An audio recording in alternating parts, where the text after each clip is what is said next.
Good morning to all of you.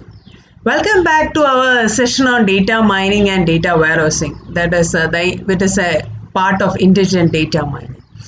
Last time I couldn't the slides were not moving. So just an introduction, I'd be telling you regarding the agenda of today's lecture. That is, we'll be dealing with the major concepts, that is the data warehouse and the OLAP technology. What is the basic way of representing a data warehouse, that is in terms of data cube, and also the different schemas, that is the representations. It's actually an interesting thing to learn because we all know about database. So it would be very interesting to learn something about an archived database or an archived repository, that is data warehouse.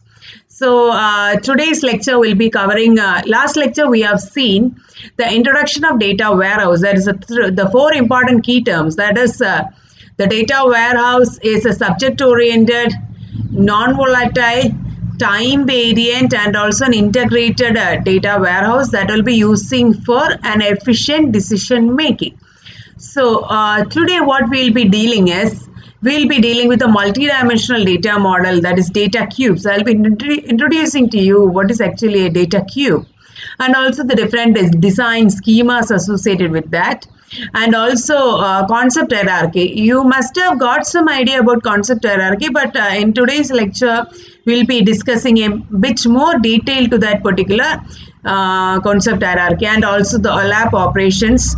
Hope you must be clear about the difference between the OLAP, that is online analytical processing, and also the online transaction processing, and also the different tiers, that the three-tier architecture of the data warehouse.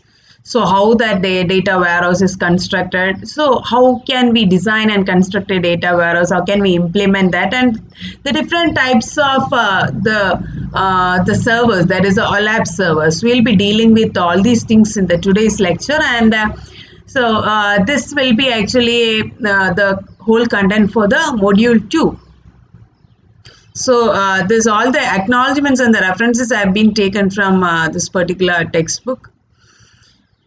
And just to brief you about the data warehouse, we have already seen it's actually a subject-oriented, integrated, and also it's a time variant.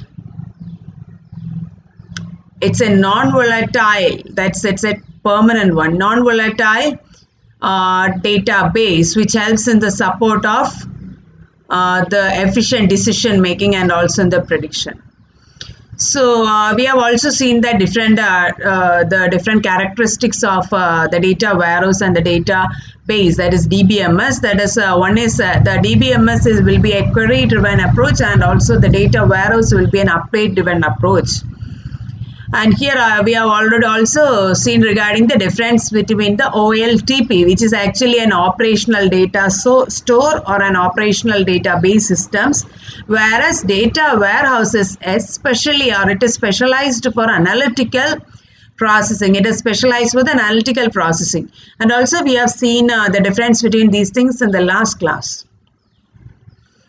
So now our aim is to why we should have a separate data warehouse. Why can't we do that with the already existing database? See, there are different reasons for that. See, these two are actually, one is storing the current data, the operational data, and another one is storing the analytical data.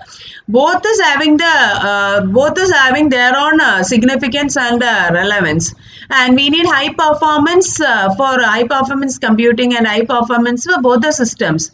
So usually we can actually, it will be good to separate data warehouse and database separately. And since we have already discussed that DBMS is much more of something like a query oriented rather than the update oriented update. So in DBMS we'll be tuning it for the online transaction processing, that is the OLTP, and there we could actually definitely we should have some indexing techniques, concurrency control, then recovery. And also in the data warehouse, that will be specialized for the online analytical processing. So there you will be having the complex OLAP queries and also the multi-dimensional consolidation. So we have some challenges when we we work with data warehouse, that is the missing data. See, in when we consolidate or when we summarize a particular database, there can be chances that so many data may be missing. So an efficient decision support system requires a historical data, and we should actually, for an efficient decision making, we should actually we want all the data to be filled in. And here data consolidation is also required in data warehouse. Consolidation means we are trying to summarize the data. Summarize the data means we'll be trying to archiving the data, like, and also whenever a analysis is needs to be done, we'll be fetching the data. Maybe it's not by day-to-day data we are fetching. We'll be fetching maybe 1 week data, 1 month data, then 3 months data, 6 months data, like that we'll be fetching. And also one more thing is, like, since this data warehouse is actually integrated means what? We'll be taking the data from different data warehouses. Sorry, not only from data warehouse, different from files, different DBMS, different different types of file structure, hierarchical model, relational model. So we have so many data from different sources, that is something like an heterogeneous sources, and we are integrating it. So how well we are able to integrate that? Integrate it, normalize it, and store it. That is the ETL, extract, transform, and load. So these needs to be these needs to be addressed in a data warehouse. So it would be good to keep a data warehouse and database separately. So, and the next one, that's a very important one, that's a multi-dimensional data model. So earlier we used to, in database, what we used to do is we will store our data in terms of tables, in spreadsheets, Excels, or in maybe different types of files we'll be storing it. But there we'll be actually storing means you'll be having some records, and you'll be having the dimensions or the attributes for that particular table. So here in data warehouse, what we store, how we are storing the data is in terms of data cube. See, data cube means we can organize the data very well based on the hierarchy and all. We'll see all those things. Data warehouse is built, or it is based on a multi-dimensional data model, which will view the data in form of a data cube. A data cube such as sales, it allows the data to be modeled and viewed in multiple dimensions. Okay, one more thing I'll be telling you. See, data warehouse is based on a multi-dimensional data model. So I have already told regarding data warehouse is something like a subject oriented. So each data cube, each subjects will be represented as a data cube. Example, sales. Say if we are considering sales as a data cube, that allows the data to be modeled and viewed in multiple dimensions. So dimensions such as item. Okay, in the sales, you will be having sales is actually a data cube, and sales will actually have, see, a data cube consists of two important things. That is, one is a dimension table, and the next one is a fact table. So dimension table contains all the dimensions and also all the tables associated with that. Next one is a fact table. Fact table deals with the measures.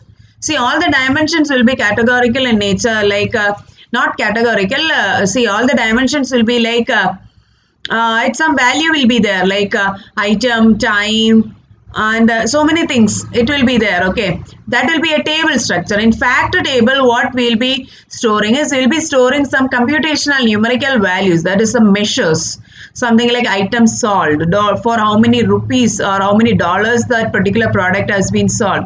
So all these things will be actually there in the sales data cube. Okay, one more thing I would like to tell is, okay, this one, it will be very clear for you to understand. See, this is something like a sales. Okay, sales is a data cube. In that sales data cube, you will have so many tables. Maybe time is actually, and item is a table. And in that item, you will actually have the fields time. Maybe location is another table. Supplier is another table. And all these things will have a, will have some relationship with, that is something like in DBMS, we used to join some tables and we used to fetch some information. So similar to that, data cube is actually a combination of dimension table and the fact table.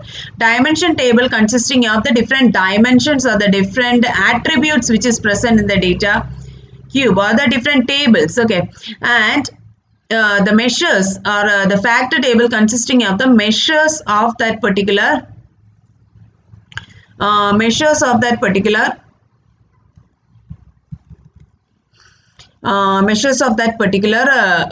corresponding table. Okay, so before going to that, you need to understand some of that particular keywords. That's a base cuboid, apex cuboid. Okay, so data cube can be considered something like a lattice of cuboids. Lattice means it's a whole combination of cuboids. So apex cuboid, it will be like, see, you can see that it will be something like a hierarchical level. Something like, see, here it will be like all, that is apex cuboid will be there, all. And here it's a one-dimensional cuboid, then two-dimensional. Here it is like a generalized view. Okay. Then next is again you are dealing with each dimension table. Next is you are trying to combine 2 dimensions together, 3 dimensions together, like that. Okay. Finally, you will have a base cuboid. Base cuboid consisting of all the details. So when we take into consideration a concept hierarchy or a level of abstraction, so this all or that particular apex cuboid will give you a generalized view. It's something like a generalized. But when we go on and when we deep dig into the base cuboid, you will get an in-depth detail about, that is a minute detail. It's actually the lowest level of abstraction. You will be getting the details pertaining to time, item and location and supplier of those things. This is something like a generalized one, and this is more like a specified one. Next is the modeling of data warehouses. See, if you are not able to understand it better also, in the coming slides you will be able to understand it better, but so don't worry about that. Okay, so data cube, I know that it's actually a new term and we'll deal with it. Okay, so now is a conceptual modeling of data warehouses. So modeling data warehouses, what we require, I've already told that data warehouses, it is represented by using a data cube, and this data cube requires a dimension table and a fact table. So for modeling a data warehouses, we need dimensions and the measures.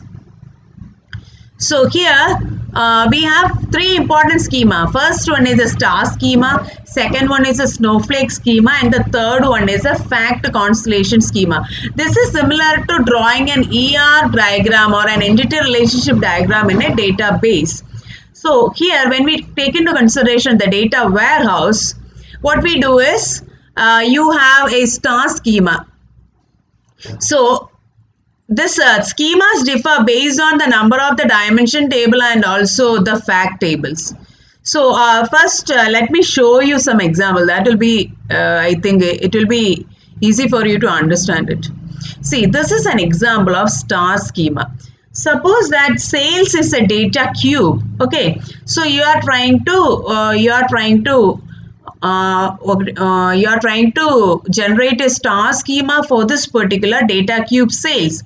I've already told that in this particular star schema you have to have dimension table and also the fact table.